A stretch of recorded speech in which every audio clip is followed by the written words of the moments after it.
লইয়া সামনের দিকে আগাইতেছিল আর ওই বেঈমানের বাচ্চাগুলি দুশমনি লইয়া নবীর দিকে আগাইতেছিল।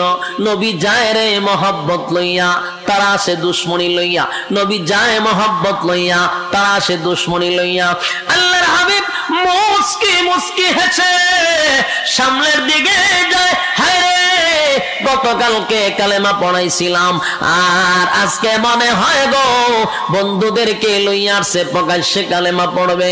আল্লাহর হাবিব খুশি হইয়া নবী আমার দৌড়াইয়া সামনের দিকে যায়, কিন্তু উকবা সামনের দিকে আসতেছে দুশমনি লইয়া।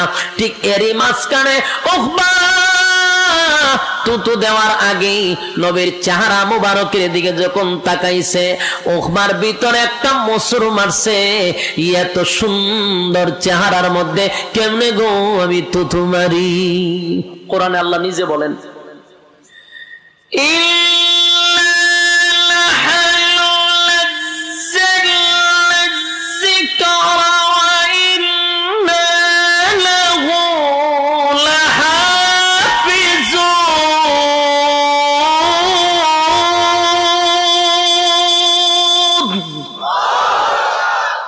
আল্লাহ বলেন নাজিল করছি আমি, হেফাজতের দায়িত্বটা নিছি আমি। আল্লাহ যেহেতু হেফাজতের দায়িত্ব নিছে, আপনারা নিশ্চিত থাকেন কিয়ামত পর্যন্ত একটা নক্তার পরিবর্তন কেউ করতে পারবে না। কোরআন যদি পৃথিবীর সব আগুন দিয়ে ফুইরেও ফেলায় দেয় তো কোরআন শেষ হবে না। কেন জানেন? আল্লাহ কয় কাগজের কোরআন তোমরা পড়তে পারো, কিন্তু আমি জিন্দা কোরআন জমিনে রাখছি। জিন্দা কোরআন চিনেন? আপনারা মাদ্রাসা ঢুকলে জিন্দা কোরআন পাইবেন। কেন? অসংখ্য জিন্দা কোরআন আছে, যেই কোরআনগুলি হাঁটাচলা করে, কোরআনগুলি কথা বলে, কোরআনগুলি খানা খায়। সুবহানাল্লাহ। জিন্দা কোরআন আল্লাহ জমিনে রাখছে। তো পৃথিবীর সমস্ত কাগজের কোরআন ফুড়ে ফেলে যদি সমস্ত কোরআন ফুইরেও লায় যে কোরআন উঠাই দিব, সম্ভব না। কারণ আল্লাহ মানুষের সিনার ভিতরে 30 পারা কোরআন ঢুকায় রাখছে। এটি ফুরবেন কেমনে? এই জন্যই হেফাজতের দায়িত্ব কে নিছে? এই কোরআন যে আপনি পড়তেছেন, শুনতেছেন, তাও একটা আশ্চর্য বিষয়। পৃথিবীতে যত গ্রন্থ আছে, আপনারা যারা বই পুস্তক পড়েন, বইয়ের একেবারে শেষ পৃষ্ঠায়, বইয়ের একেবারে শেষ পৃষ্ঠায় দেখবেন রাইটারের কিছু কথা। আরে মাবুদ, গ্রন্থের শেষ পৃষ্ঠায় দেখবেন লেখা থাকে, রাইটার বলে থাকে যে আমার এই গ্রন্থ লিখতে গিয়া ভুল হতে পারে, আপনারা কেউ ধরতে পারলে আমাকে জানাবেন, পরবর্তীতে সংশোধন করব। একটা কোড নাম্বার দিয়া দেয়, নাম্বারে মেসেজ করে জানাই দিবেন। আর এখন তো মোবাইল নাম্বারই দিয়া দেয়। রাইটার দুর্বল যে আমার ভুল হতে পারে। পৃথিবীতে শুধু একটা গ্রন্থ আছে যার শুরুতে আল্লাহ বলছেন ভুল নাই।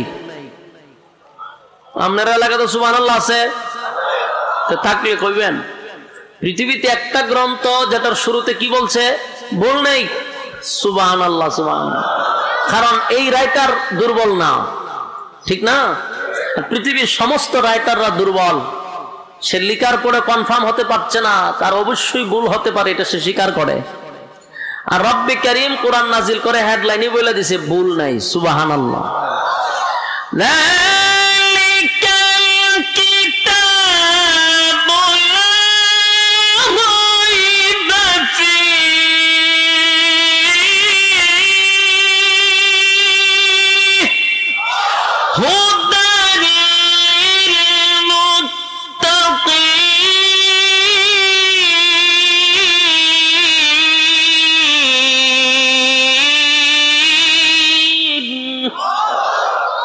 আল্লাহ বলেন এই গ্রন্থ তোমরা নিঃসন্দেহে পড়তে পারো, এটার মধ্যে কোনো ভুল নাই। সুবহানাল্লাহ।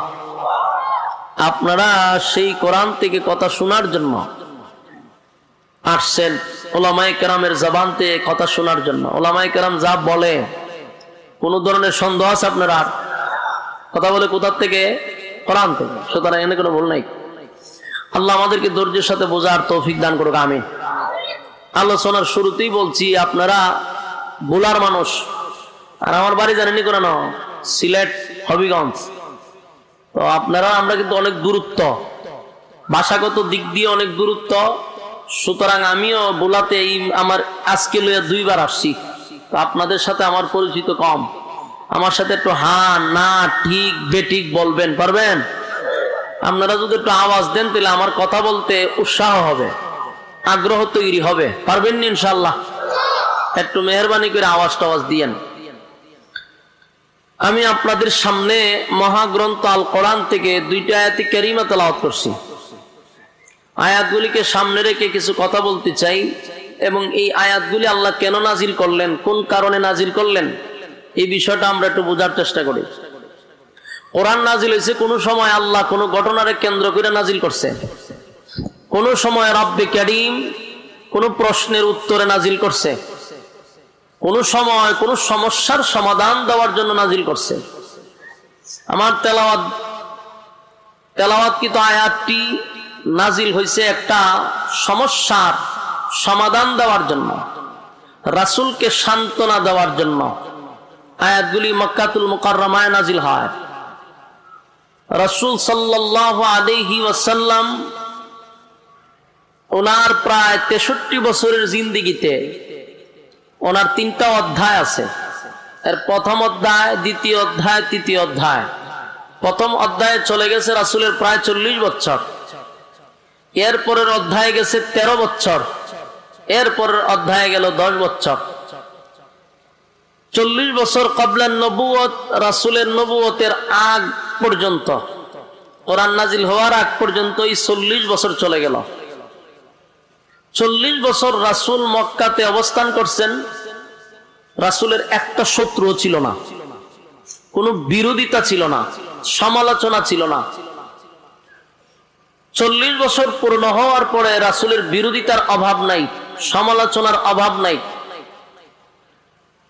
নবুয়তের পর হইল 23 বছর, আর মক্কাতে ছিলেন 13 বছর, হিজরতের পরে 10 বছর, আর টোটাল 53 বছর ছিলেন মক্কাতে। তো মক্কার নবুয়তের পর হইল 13 বছর, আর নবুয়তের আগে 40 বছর রাসূল সাল্লাল্লাহু আলাইহি ওয়াসাল্লাম মক্কাতে ছিলেন, একটা শত্রু ছিল না। 40 বছর পূর্ণ হওয়ার পরে রাসূলের শত্রুর অভাব ছিল না।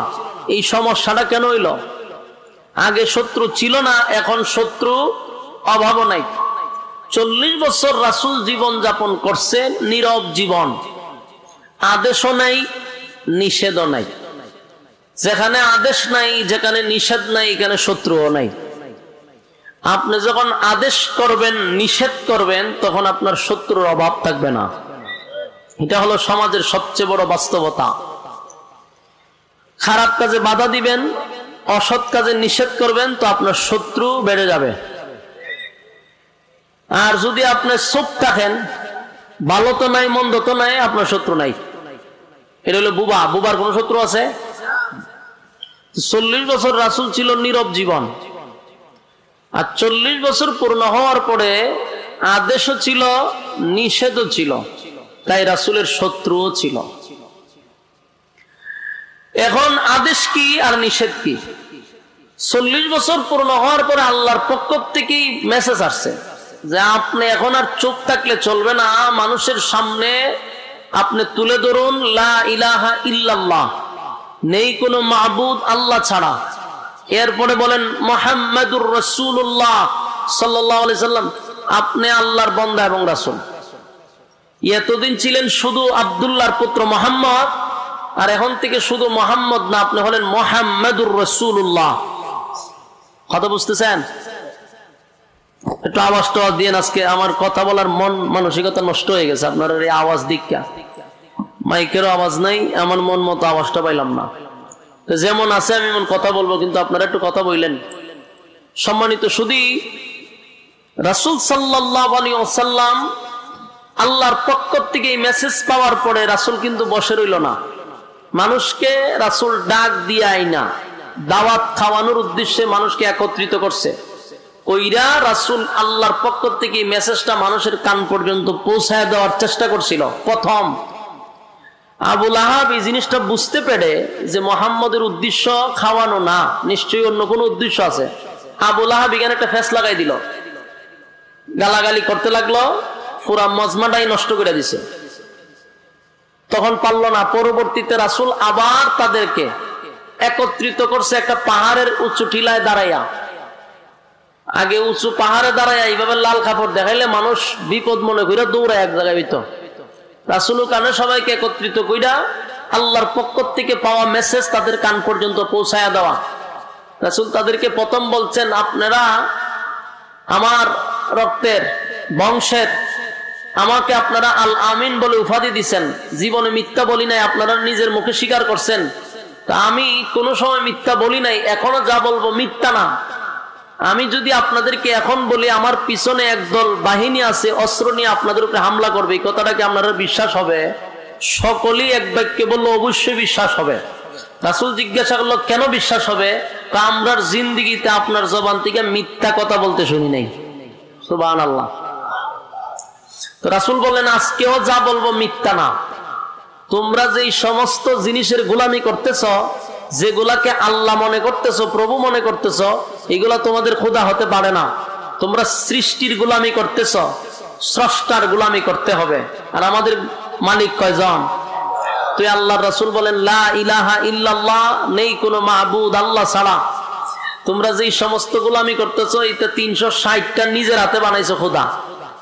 বানাই আবার পিছন দিয়ে লাডিও ঢুকাইছে, ঢুকাই এটি নিয়ে বন্দি করে তুইছে। এইগুলার সকাল বিকাল এরা গোলামি করে। আজকের থেকে সব বাদ, গোলামি করতে হবে কার? এবং আল্লাহ ছাড়া আর কোনো মাহবুদ নেই, ওনার সাথে কারো শরীক নেই। এবং আজকের পর থেকে আরেকটা মেসেজ হলো, আমি শুধু মোহাম্মদ না, আমি হলাম মুহাম্মাদুর রাসূলুল্লাহ সাল্লাল্লাহু আলাইহি ওয়াসাল্লাম। আমি তোমাদের জন্য আল্লাহর পক্ষ থেকে পাঠানো একজন রাসূল, এবং আমি শেষ, আমার পরে কোনো নবী রাসূল আসবে না। এই রাসূল মেসেজ ঢুকায় দিলেন। এখান থেকে শুরু হয় খানাগুসা, এখান থেকে শুরু হয় আলোচনা, সমালোচনা, বিরোধিতা, মানসিক নির্যাতন, শারীরিক নির্যাতন। 1-2 বছর না, প্রায় 13 বছর এইভাবে নির্যাতন হইতে থাকে, সমালোচনা হইতে থাকে। তো সমালোচনা যত বাড়ে, রাসূলের প্রচার প্রসার তত বাড়তে থাকে। সুবহানাল্লাহ। তো মক্কা নগরীর মানুষ তো খারাপ ছিল, বর্বরের যুগ ছিল, অসভ্য জাতি ছিল। এই অসভ্য জাতির মাঝখানে আল্লাহ পৃথিবীর সবচেয়ে শ্রেষ্ঠ সভ্য মানুষকে পাঠাইছে। সুবহানাল্লাহ। ওনার থেকে ভালো সভ্য মানুষ আর ছিল? আল্লাহ বলেন, এমন একজন মানুষ পাঠাইছি যার চরিত্রের সার্টিফিকেট কোরআনে দিছি। সুবহানাল্লাহ। আল্লাহ কোরআনে বলেন, ওয়া ইন্নাকা লাআলা খুলুকিল আযীম।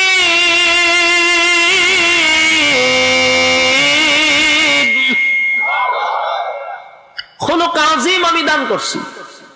আল্লাহ রাব্বুল আলামিন বলেন, যার চরিত্রের সার্টিফিকেট আমি আল্লাহ কোরআনে দিছি। কেমন আজিম চরিত্র দিয়ে রাসূলকে পাঠাইছেন। আল্লাহ রাব্বুল আলামিন রাসূল সাল্লাল্লাহু আলাইহি সাল্লামকে অসভ্য জাতির মাঝখানে পৃথিবীর সবচেয়ে শ্রেষ্ঠ সভ্য মানুষকে পাঠাইছেন।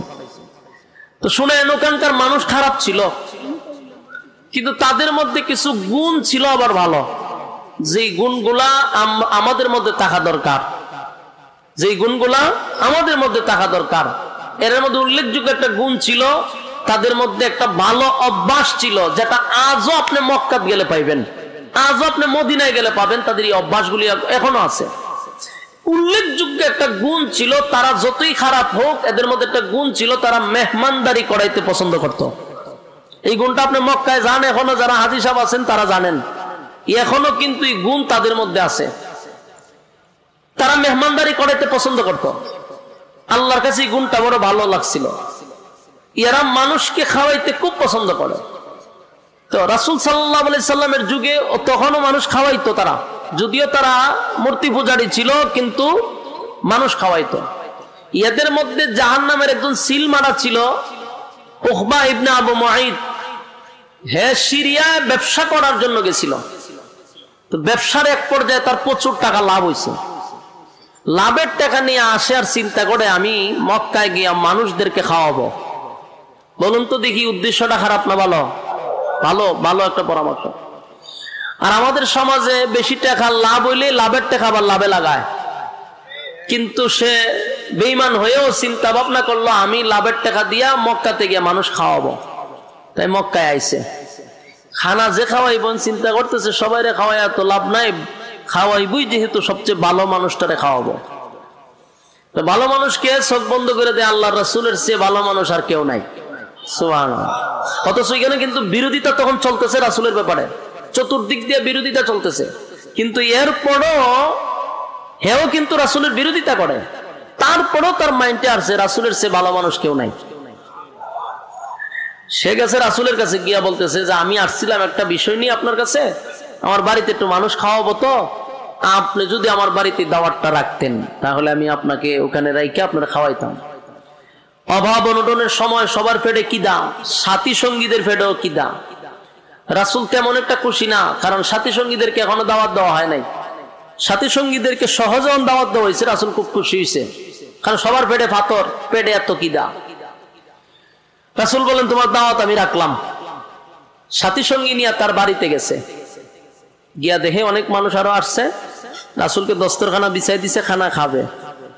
ঠিক এই মুহূর্তে আল্লাহ রাসূলের মাথায় একটা কথা স্মরণ করাইয়া দিল যে আপনি যে খানা খাইতে আসছেন এত মূর্তি পূজারী, আর আপনি হইলেন পয়গম্বর। একজন মূর্তি পূজারীর গড় পয়গম্বর হইয়া খানা খান কেমনে? কথা বুঝতেছেন? এটা রাসূলের মাথায় ছিল না, আল্লাহ সরাইয়া দিছে। আবার রাসূলকে স্মরণ করাইয়া দেওয়ার উদ্দেশ্য ছিল উম্মতকে শিক্ষা দেওয়া। আমরা মুসলমান দাবি করি, কিন্তু আমরা দেখা যায় বিভিন্ন বিধর্মীর ঘরে বসে খানা খাই, এবং এখানে আমরা সামাজিকতা বজায় রাখার জন্য আমরা বলি এটা কোনো ব্যাপার না। এখান থেকে শিক্ষা গ্রহণ করুন, রাসূলকে আল্লাহ নিষেধ করছে। একজন বেঈমানের ঘরে বসে খানা খাওয়া মুসলমানের ঠিক না।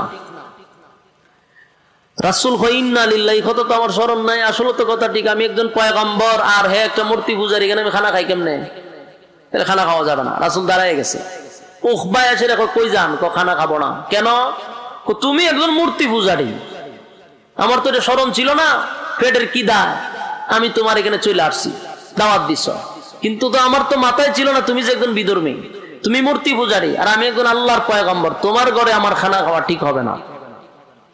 উখবা এমন মুসিবতে পড়ছে, কারণ এখানে সব দামি দামি মানুষ দাওয়াত দিছে। রাসূল যদি উঠটা জায়গা, তাহলে এখানকার মানুষ সবাই তারে তুতু দিতে থাকবে যে তোর গড় মেহমানদারি করাইতে আইনা একজন সম্মানী লোক উঠটা চলে গেছে। এটা তখনকার যুগের জন্য খুব লজ্জা ছিল। তাই উখবা রাসূলের পায়ে ধরে পড়া চিল্লি শুরু করছে যে আপনি যদি খানা না খান, আমার ইজ্জত সম্মান যা আছে সব যাইব, আপনার খানা খাইতে হইব। রাসূল কয় আমি এখন খানা খাইতে গেলে আমার আল্লাহর নিষেধ, কখনো সম্ভব না। উখবাই দেখলো রাসূল যদি খানা না খায়, রাস্তাঘাটে হাঁটতে পারবে না, নেতাগিরি করতে পারবে না, মানুষ তুতু দিবে। করছে মুসিবত। পরে কয় আপনি যা বলবেন তা মানতে রাজি, কিন্তু খানা খাইতে হইবে। রাসূল বললেন আমি এক শর্তে খানা খাইতে পারি, এটা হলো তুমি যদি কালেমা পড়ো, তাহলে ইমানদারের ঘরে খানা খাইতে পারি। ভালো পরামর্শ না? উখবা এখন এমন মুসিবতে পড়ছে, কালেমা পড়লেও বিপদ, কালেমা না পড়লেও বিপদ। কালেমা পড়লে তার আবার বন্ধু আছে, বড় বড় নেতা আছে, তো সব তার বন্ধু, আবু জাহেল, আবু লাহাব, হ্যাঁ, উমাইয়া, এরপরে আরো কয়েকটা আছে, জাহান্নামের যেটা আল্লাহ সিল মেরে রাখছে, সবলের বন্ধু। বন্ধুরা যদি শুনে তো এর নেতাগিরি শেষ। আবার এখন কালেমা না পড়লেও এই মজলিসে তার ইজ্জত শেষ। কোন দিকে যাবে? কোন দিকে রাস্তা না পাই, এখন ঠিক আছে আমি কালেমা পড়লাম, সুবহানাল্লাহ, ভালো কাজ না? কালেমা পড়ছে। কালেমা পড়ার কারণে রাসূল যে কি খুশি হইছে, তার কারণ হইল সাধারণ মানুষ মুসলমান হইছে না, তো নেতায় কালেমা পড়ছে, নেতায় কালেমা পড়ছে, রাসূল খুব খুশি। খানা খাইয়া আনন্দের সাথে রাসূল গেছে গা। কিন্তু এ যে কালেমা পড়ছে, এই খবরটা এর কিছু বাহিনী এর বন্ধুদের কানে পৌঁছায় দিছে। বন্ধুরা সিটটার আগে তার বাড়ি ঘেরাও করছে। ঘেরাও করে উখবা ঘর থেকে বাহির হ, তুই বলে কালেমা পড়ছস? বলে হ পড়ছি। তো তোর এত বড় সাহস, কালেমা পড়ছ কেমন? খুব রাগ হইছে, সেটা খুব সেচ্ছে। একই সাথে চলাফেরা করি, একই সাথে উঠা বসা করি, ব্যবসা বাণিজ্য আমাদের একসাথে, যা কিছু করি তোরে লইয়া করি, তোরে ছাড়া কোনো কাজ কর্ম আমরা করি না। কিন্তু আশ্চর্য হলাম, কালেমাটা পড়লি একবারও তো আমাদেরকে জানাইবার মন মানসিকতা রাখলি না। তুই না ব্যবসা করস আমাদের সাথে? বলে হ। চাকরি করস আমাদের সাথে, খেলাধুলা করস আমাদের সাথে, আমরা সব কাজে তোরে রাখি, কিন্তু কালেমা পড়লি আমাদেরকে জানাইলি না।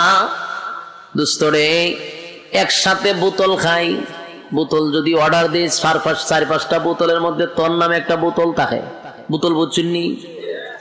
বোতল খাই তোরে লইয়া। দুস্ত ক্লাবে গিয়া যদি নাচানাচি করতে যায়, তোরে লইয়া নাচানাচি করি। তুই ক্লাবের সাথে নাচানাচি করি, রাতের রানীদের সাথে দেখা করতে যাই, তোরে লইয়া। এরা কেসিনোতে টাকা লাগাইলে তোরে লইয়া লাগাই, আখাম কোখামের পিএইচডি করলে তোরে লইয়া করি। তারপরে দুর্নীতি, সাদাবাজি, টেন্ডারবাজি যা আছে সব তোরে লইয়া করি। যত দুর্নীতির টাকা আছে সব একটা খামের ভিতরে বইরা বাগ করে তোর টেবিলের তলে পৌঁছাইয়া দেই। বল দোস্ত, কোন কাজে তোরে বাদ রাখলাম? সব কাজে তোরে জড়িত রাখলাম।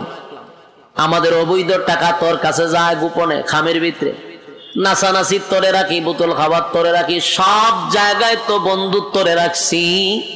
কিন্তু বন্ধু হইয়া আব্দুল্লাহর পুত্র মুহাম্মদ আমাদের শত্রু, তার সঙ্গে হাত মিলাইলি।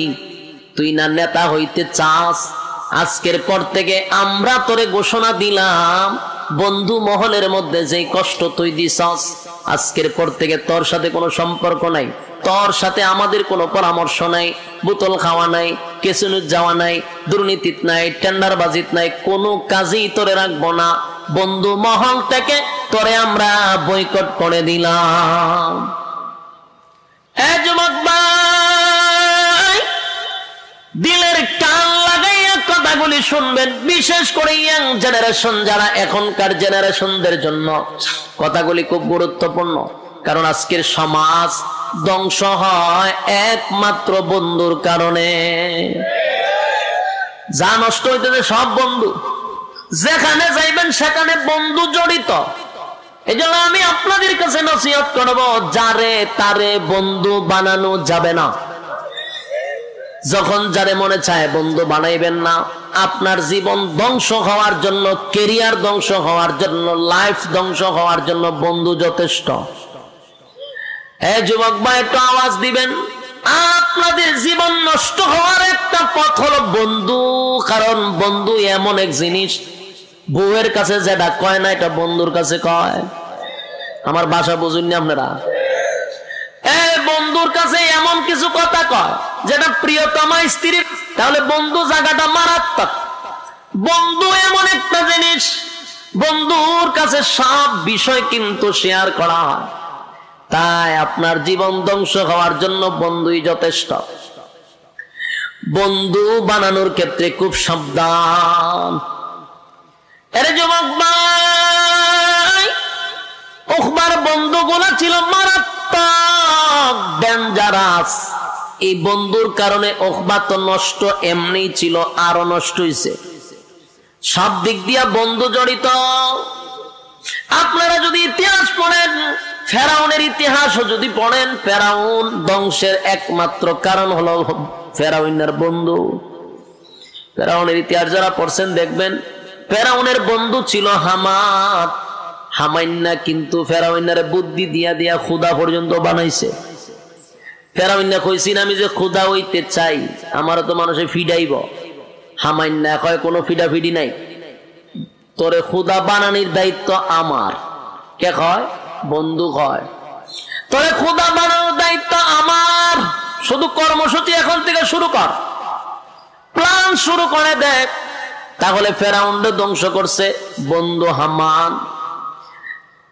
আর রাসূলের যুগে আবু জাহেলের কিছু বন্ধু গ্রুপ ছিল, তারা বন্ধুর জীবন ধ্বংস করছে। উকবারে ডাক দেয়া কয়, উকবারে বন্ধুদের সাথে যেই পরিমাণ গাদ্দারি করছস, আজকের পর থেকে তোরে বয়কট করলাম রে, বয়কট করলাম। আর কোনদিন তোর সঙ্গে আমাদের চলাফেরা হবে না। নেতা ওই তিনি তোরে নেতা বানামো, বোতল খাইতেনি আর জীবনে বালা কইরা খাওয়ামো, ক্লাবও যাইতেনি তোরে যাওয়ামো।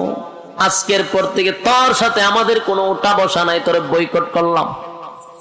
এখন উকবা চিন্তা করলো, সর্বনাশ, মুহাম্মদের কালেমা পড়ার কারণে বন্ধুরা আমাকে ছেড়ে চলে যাবে, নেতাগিরি আমার চলে যাবে, আবু জাহিল্লা সেতা, আমার তো উপায় নাই। তাই উকবার সাথে সাথে একটা পল্টি মারছে। পল্টি বুঝুন না আপনারা? সাথে সাথে পল্টি মারছে। ডাক দেয়া হয়, দুস্ত দাঁড়া, আমার সাইরা যাবি না দুস্ত রে। আমি কালেমা পড়ছি কথা ঠিক, কিন্তু এটা অরিজিনাল মুহাম্মদের কালেমা পড়ছি না। জোরে কোন নাউযুবিল্লাহ। কি পরিমাণ পল্টি মারছে। আমি কালেমা পড়ছি গো, কিন্তু আমি কালেমাটা আব্দুল্লাহর পুত্র মুহাম্মদের কালেমা পড়ি নাই। আবু বকর যেই কালেমা পড়ছে আমি সেই কালেমা পড়ি নাই।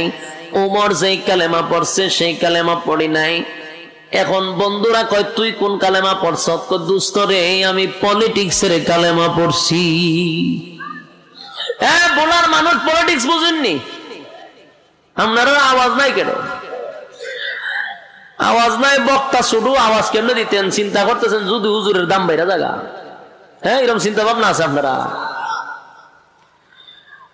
একটু আওয়াজ দিলে কথা বলতে উৎসাহ, কারণ আমি তো আপনারা ভাষা বুঝি কম। আপনারা আমার ভাষা বুঝেন কিনা আমি চিন্তার থাকি আওয়াজ না দিলে। আর আপনারা আওয়াজ পাননি, এটা তো একটা টেনশনে আছি।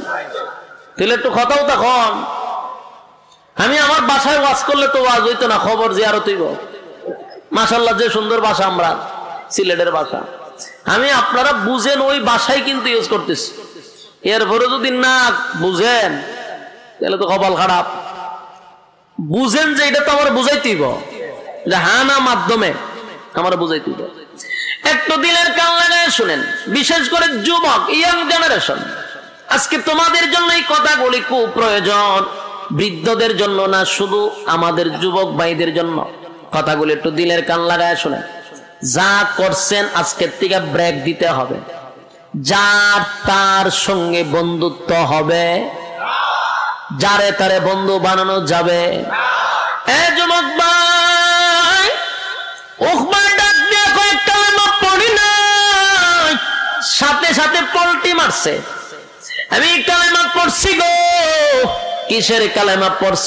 আমি পলিটিক্সের কালেমা পড়ছি। সুরা পলিটিক্সের কালেমা কি? দুস্থ শোন ভালো করে। আব্দুল্লাহর পুত্র মুহাম্মদকে আমি দাওয়াত দিয়ে নিয়ে আমার বাড়িতে খাওয়াইছিলাম। খানার টেবিল থেকে দাঁড়ায় কয় খাইব না। কেন খাবে না? কয় সে বলতেছে আমি মূর্তি পূজারী, সে পয়গম্বর, মূর্তি পূজারীর ঘরে খানা খাবে না। দুস্থ তোরা ক, এই মজলিস থেকে যদি আব্দুল্লাহর পুত্র মুহাম্মদ উঠে যায় রে, সমাজের মধ্যে আমি মুখ দেখাইতে পারবো না, সবাই আমার মুখে তুতু দিবে। তাই বাঁচার জন্য আব্দুল্লাহর পুত্র মুহাম্মদের কালেমা পড়ে ঈমান আনছিলাম। এটা আমার পলিটিক্সের কালেমা ছিল। নাউযুবিল্লাহ। কি পরিমাণ সিটার চিন্তা করেন, পল্টি লইছে। যুবক ভাই, উকবার বন্ধুগুলো ছিল ডেঞ্জারাস, মারাত্মক, এর থেকে আরো বেশি শিয়ানা। বন্ধুগুলা ডাক দিয়া কয়, দুস্থ রে, এত সহজে তোরে আমরা বিশ্বাস করতে পারি না, কারণ তুই বন্ধু মহলের সাথে বেঈমানি কইরা লাইছস, সুতরাং তোরে এত সহজে বিশ্বাস করা যায় না। আমরা জানি আব্দুল্লাহর পুত্র মুহাম্মদের কালেমা যে পড়ছে রে, কালেমা যে একবার পড়ছে জীবন চলে যেতে পারে, কিন্তু ঈমান ছাড়তে পারে না। এটাই এমন এক শক্তিশালী জিনিস, জীবন ছাইড়া দেয় কিন্তু ঈমান ছাড়ে না।